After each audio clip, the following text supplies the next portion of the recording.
الاحتفالات بأعياد الميلاد ترافقها عادة إجراءات وتدابير أمنية تحرص على استتباب الأمن وتنظيم السير. زينة إتلامين وعبد الفتاح زوين رافق إحدى دوريات الأمن بالعاصمة الرباط وأعد هذا الروبورتاج. رجال الأمن يهيئون أمرهم ليلة نهاية السنة.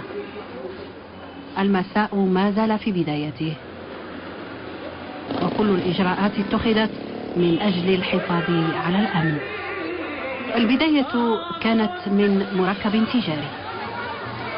قايمين بالواجب ديالهم الحمد لله، احنا عندنا أمن مزيان الحمد لله، كل شيء مزيان. ضروري الأمن، أي بلاصة خص يكون الأمن.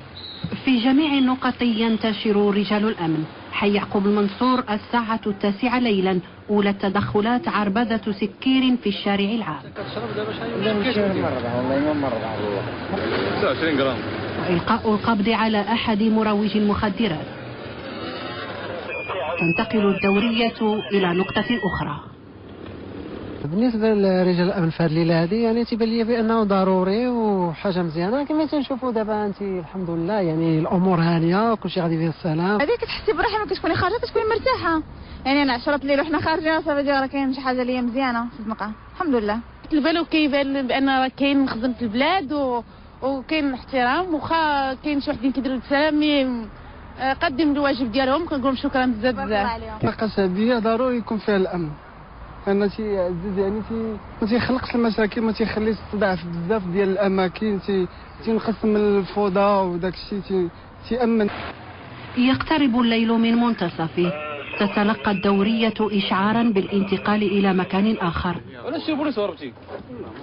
توقيف مستهلك للمخدرات والتحقيق في الهوية لأحد المشتبه فيه. 30 دور الشرطة مهم 100%، مهم لأن تيحافظ على الأمان ديال المواطنين، تيحافظ على السلم ديالهم. ترد على المنطقة الرابعة حالات تختلف بين السكر واستهلاك المخدرات وإحداث الفوضى.